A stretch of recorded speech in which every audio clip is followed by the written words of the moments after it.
Hey friends, Bossy here, and welcome back to my channel.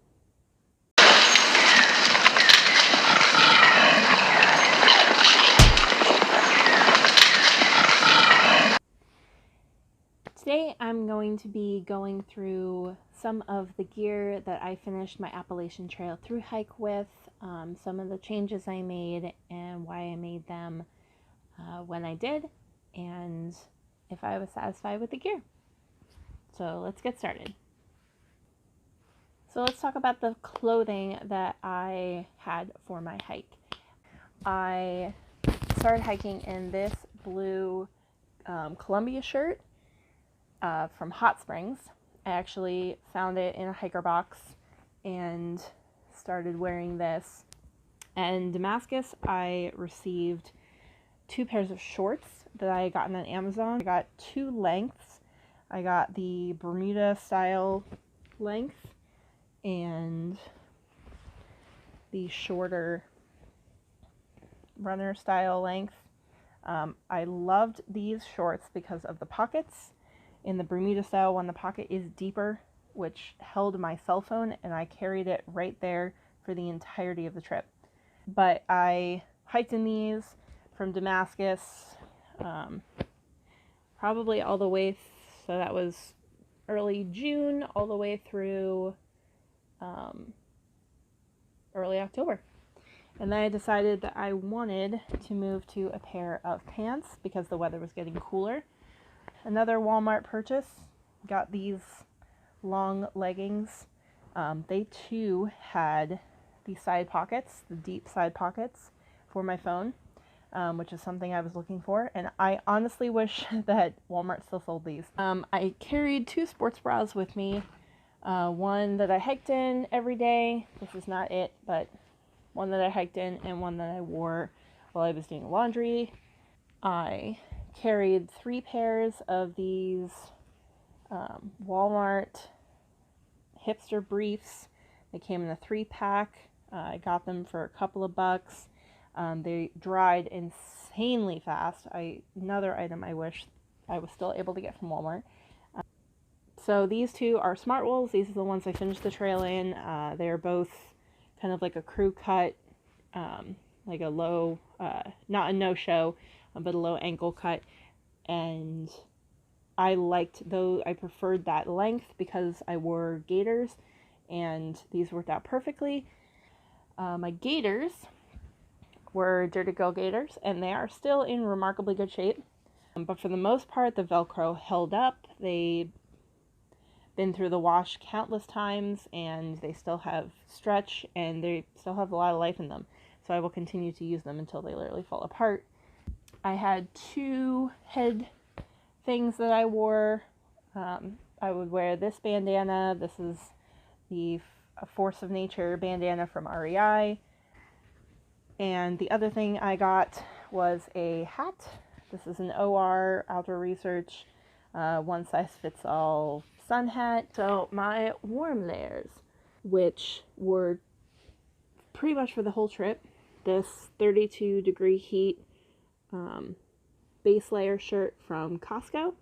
I ended up with this pair of fleece lined leggings. I hiked with 1 pair of warm socks, my icebreaker merino wool beanie. I hiked with a pair of liner gloves. My last warm layer will be my puffy. It's a Patagonia Nana Puff. My rain jacket is a Frog Togs from Walmart. So I ended up going to Walmart and buying this Frog Togs one, which stayed with me for the rest of the trip because this one actually fit me a lot better as I was losing so much weight and my Marmot precip was too big for me. I started the trail with these Mountain Hardwear rain pants.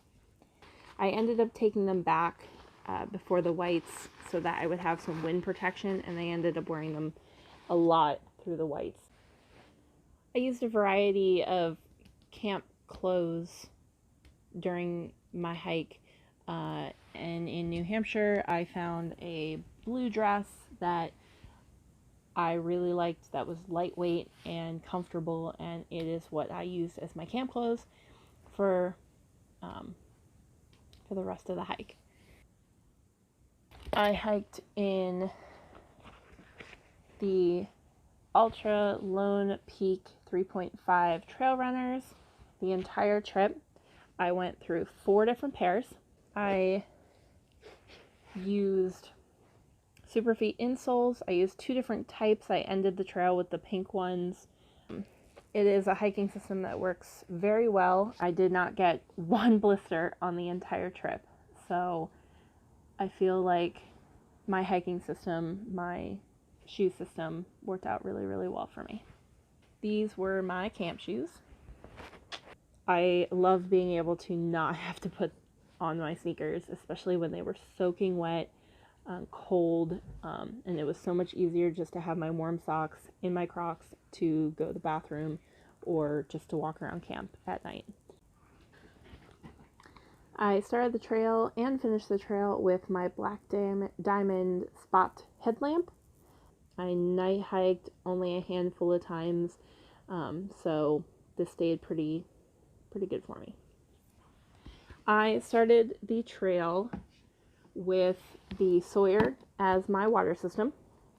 I started with a 3-liter capacity carrying ability. These 2 1-liter bottles, not these ones, and this Platypus 1-liter collapsible bottle. I started the trail with a new Sawyer Micro, but what I ended up doing was accidentally throwing my filter off a waterfall. When I finally got to town and got a new one, I ended up going back to the original Sawyer Squeeze. I like the flow rate so much better. It's worth the extra couple of ounces for me. Alright, I started the trail with a cook system. I had a small stove from Amazon. This thing runs about $15 on Amazon, and I love this stove. I have been using this stove for many years, and it's been very reliable. I started the trail with my giant GSI cook pot. I ended up using a Sea to Summit titanium long-handled spoon. I ended up switching to cold soaking somewhere, I believe, in probably after I left the whites, and I loved it. I absolutely loved it. I ended up using a Talenti jar. I do not have one with me, but a jar about this size. I started and ended the trip with my Thermarest Z Lite. I slept perfectly on this. My sleeping bag. I started the trail with a Kelty Cormel 0 degree down sleeping bag, and I'm glad I did. It was really cold the first month I was on trail. Got myself this Sea to Summit Cool Max Insect Shield liner, and that added a little bit of extra protection. So when I flip-flopped in July, I ended up switching bags to my mother's Nemo bag, the Nemo 30 degree Roomba, and which is not this one because it's my mom's bag and she has it. So what's in here is the Kelty. So I had that bag plus my liner, and together that was a really, really good system for me. I did not sleep with a pillow. I, however, carried a buff with me, wrapped up my puffy, my Patagonia puffy, into a buff as like a little mini pillow, and that ended up working out really well for me. Honestly, buff and a puffy together, game changer. I started the trip with a Big Agnes Fly Creek 1. It, however, was constantly ripping. It did not keep me dry. There was a night in Virginia I woke up in puddles. I wanted a freestanding tent. I wanted also a single-walled tent. So I found the Nature Hike Outdoors Vike 1 on Amazon. and it is a semi-freestanding, almost semi-freestanding. You have to stake out some of the parts. Single-walled tent with actually 2 vestibules and side door, which was excellent, and that was something I was missing with the Fly Creek one. And it was a game changer on the trip, and I loved spending time in my tent. I loved using my tent, and I actually went from sleeping in shelters to dispersed camping and stealth camping a lot more. And last but certainly not least, the only piece of gear, it seems, that did not change somewhere along the trip, and that was my Osprey Exo 48, my backpack. I started the trail with this backpack. I started the trail with the brain attached to the backpack, and I realize now that was because my sleeping bag at the time when I started, my Kelty Cormel, is huge. It's a 0 degree down bag. It does not compact very well. It's very big, and so I ended up needing the extra space to put on my things. The Roomba, when I changed that again, before I flip-flopped, that was so small that I ended up realizing very quickly that I no longer need the brain. So when I sent home my sleeping bag, I also sent home the brain with it, and I haven't used it since. At trail days, I had Osprey patch, the front mesh. This is probably, the mesh on this pack is honestly probably my biggest complaint about this pack, is it's not very abrasion resistant. It does not hold up well to being rubbed against rocks, and I learned that pretty quickly, pretty early on. But it happened on the side pockets as well as the front pocket, and I hope that sometime in the future, maybe that's something that Osprey can improve upon.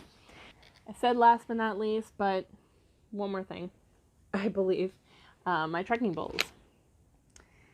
I had the unfortunate experience of going through 3 sets of trekking poles. These ultralight distance Z poles, and I am a big fan of the Z poles. I know a lot of people like the other ones for various reasons, but I've always really liked the Z pole style.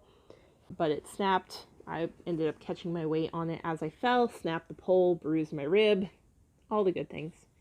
So I got another pair of these, and this is that pair here, and they've lasted me, that was another maybe 600 miles, so they're still holding up pretty well. I have my duct tape on them, and I just really like how lightweight they are, how compact they are.